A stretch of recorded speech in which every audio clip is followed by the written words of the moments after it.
नमस्कार, मैं हूं राजेश मिश्रा और आप देख रहे हैं जिज्ञासा विज्ञान की। आज विश्व प्राणी दिवस है, वर्ल्ड एनिमल डे।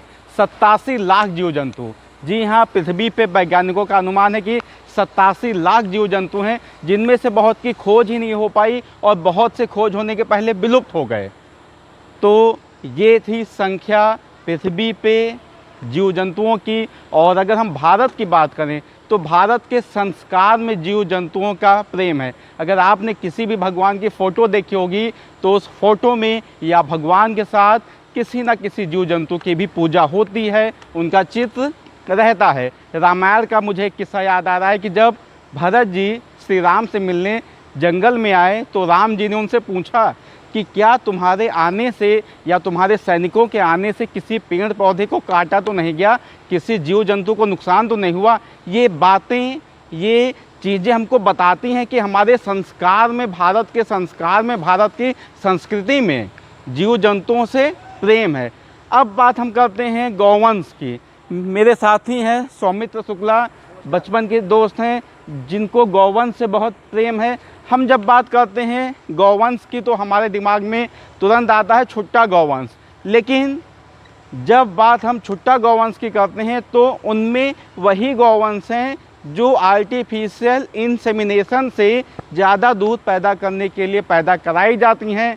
फिर अगर वो नर होते हैं, मेल होते हैं, तो उनका कोई ज़्यादा गाँव में या शहरों में भी उपयोग नहीं है। ट्रैक्टर आ गए हैं तो उनको ऐसे ही छोड़ दिया जाता है।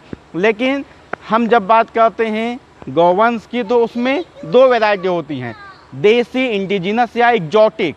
अब जब हम बात देसी गाय की करते हैं तो देसी गाय में सूर्यकेतु नाड़ी होती है जिसको हम लोग हम्प बोलते हैं। ये देसी गाय की निशानी है। एक बार फिर आप लोग देख लीजिए, देसी गाय क्या सूर्यकेतु नाड़ी या हम्प बोलते हैं। और इसी वजह से इनके दूध में कैरोटीन प्रोटीन बनता है। कैरोटीन आपने सुना होगा, जिसकी वजह से देसी गाय का दूध पीला होता है। लेकिन ये पीलापन एग्जॉटिक ब्रीड की गाय में आपको नहीं मिलेगा। ये पीलापन केवल देसी गाय के दूध में होता है, जिसको हम लोग बोलते हैं कैरोटीन। और इसमें सबसे ज़्यादा विटामिन ए होता है जो हमारी आँखों के लिए है। और इसी के साथ रिसर्च बताता है कि देसी गाय के दूध के पीलेपन में गोल्डन साल्ट, मतलब सोने के साल्ट भी मिलते हैं। और इसीलिए हमारे आयुर्वेद में दूध को औषधि का रूप बताया गया है।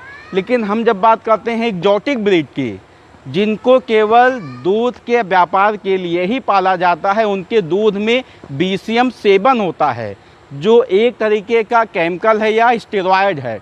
और इसीलिए उनके दूध को हम लोग A1 मिल्क बोलते हैं, जो नुकसानदायक है। लोग कहते हैं देसी गाय दूध नहीं देती है, लेकिन ये गाय थारपाकर है, मतलब थारपाकर नस्ल की है। लगभग 16 किलो दूध देती है, 16 लीटर दूध देती है। और इसके बच्चे को भी पर्याप्त मात्रा में दूध मिलता है। जो मेरे साथी हैं, इसको पूरा मैदान मिला हुआ है कि ये आराम से टहलती हैं। अनाज या जो भी इनका चारा है वो भी उगाया जाता है कि इनको कोई दिक्कत ना हो, परेशानी ना हो। तो आइए जानते हैं हमारे साथी सौमित्र शुक्ला से कि उनको क्यों लगा कि गाय को पालना चाहिए, और भी कुछ बातें जिससे आपको या हमको और जानकारी मिले। सभी प्रबुद्धजनों को नमस्कार। सबसे पहले मैं अपने परम मित्र राजेश मिश्रा जी का हृदय से धन्यवाद करूंगा, जिन्होंने अपने बहुमूल्य समय में से थोड़ा कुछ क्षण निकाले हैं हमें और हमारी गौरा को कवर करने के लिए। हमने हमारी थारपारकर नस्ल की गाय का नाम गौरा रखा हुआ है।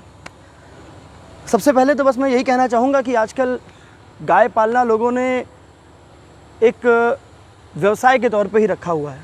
सोचते हैं कि गाय पालेंगे, इतना दूध होगा, उसको बेचेंगे, इतने पैसे कमाएंगे। लेकिन मेरे जो घर के बुज़ुर्ग हैं, बाबा थे हमारे, उनके बताने के अनुसार हमें बचपन में ये पढ़ाया गया था कि हम गाय नहीं पालते हैं, गाय हमें पालती है। पहले ज़माने में जब गाय के जब बच्चा पैदा होता था, बछड़ा पैदा होने पर पूरे गाँव में मिठाई बाँटी जाती थी। इसलिए क्योंकि लोग सोचते थे कि बछड़ा हुआ है जिसको बैल बनाकर खेतों की जुताई की जाएगी। शायद इसीलिए बैल को पिता की भी संज्ञा दी जाती थी। बचपन में कई लोगों ने सुना होगा, गाय हमारी माता है, बैल हमारा बाप। बाप होने का अर्थ ये नहीं है कि उसका कुछ किसी अदरवाइज़ लिया जाए। सिंपल फंडा ये है कि उनको हमारी खेती में काम आता था। गाय का गोबर, गौमूत्र जो भी बहुत ही उपयोगी होता है, जो खेती में जब से केमिकल फर्टिलाइज़र्स का इस्तेमाल होने लग गया है तब से ही आप देखिए कितनी सारी बीमारियां समाज में आ चुकी हैं, कितने सारे रोग आ चुके हैं, ज़मीन की उर्वरता भी ख़त्म हो चुकी है। तो मेरा अपना ये व्यक्तिगत मानना ऐसा है कि जब हम गाय को पालते हैं तो हमें इस विचार को निकाल देना चाहिए कि हम गाय को पाल रहे हैं, गाय हमें पाल रही है, क्योंकि वो बहुत कुछ करती है, वो बहुत कुछ देती है। वो सिर्फ देती ही तो है, वो लेती कुछ भी नहीं है। वो हमें दूध देती है जो कि अमृत समान है, वो गोबर गौमूत्र देती है जो हमारी ज़मीन को इतना उर्वरा बना देता है कि हमें और किसी भी केमिकल फर्टिलाइज़र की आवश्यकता नहीं है। तो इस समय आ गया है कि हम सभी अब इस मुद्दे पर भी विचार करें, चर्चा करें और कहीं ना कहीं कुछ एक्शन भी लें, क्योंकि केमिकल एक्यूमुलेशन इतना ज़्यादा हो चुका है हम सभी के शरीर में कि हमें कुछ ना कुछ ऐसा करना पड़ेगा जिससे कि वापस हम आरोग्य की तरफ बढ़ सकें। बाकी आप देख सकते हैं ये देसी गाय है। इसको लोग कहते हैं देसी गाय को लोग छोड़ देते हैं, दूध निकाल के लोग रास्ते पे छोड़ देते हैं, जो कि गलत है। मैं उसका पूरी तरह से खंडन करता हूँ। मेरा यही निवेदन है आप सभी से कि अगर आपके पास देसी गाय है तो आप उसका संवर्धन करें और उससे शुद्ध देसी गाय तैयार करें जो बहुत ही अच्छे दूध की होती है। हमारे उत्तर प्रदेश में भी जो देसी गाय होती हैं वो भी बहुत अच्छे नस्ल की है, जैसे कि गंगा तिरी आप लोगों ने नाम सुना होगा, खीरीगढ़ आप लोगों ने नाम सुना होगा। ये सभी बहुत ही अच्छे मिल्क लाइन की होती हैं। और सिर्फ दूध ही एक हमारा लक्ष्य नहीं होना चाहिए, दूध तो एक बोनस है।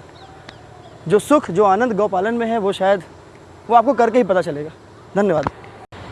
हम जब बात गौमूत्र की करते हैं तो आप लोगों ने देखा होगा बहुत सी जगह पे या बहुत से लोग गौमूत्र का मजाक उड़ाते हैं, लेकिन गौमूत्र पे अमेरिका ने 2 पेटेंट ले रखे हैं। अगर हम बात इनके गोबर की करते हैं तो गोबर से बायोगैस बनाया जाता है जिसका उपयोग हम लोग ईंधन के रूप में करते हैं। अगर हम इनके डाइजेस्टिव सिस्टम की बात करें तो उसमें 4 पार्ट होते हैं, रूमेन, रेटिकुलम, ओमेसम और एबोमेसम। और इसीलिए इनको रूमिनेंट्स बोलते हैं, जुगाली करने वाले। और जुगाली करना इनके स्वस्थ होने की निशानी है कि अगर ये जुगाली करते हैं मतलब ये स्वस्थ हैं। तो ये बात थी गाय की, देसी गाय की, कैरोटीन की और पीले दूध की। धन्यवाद।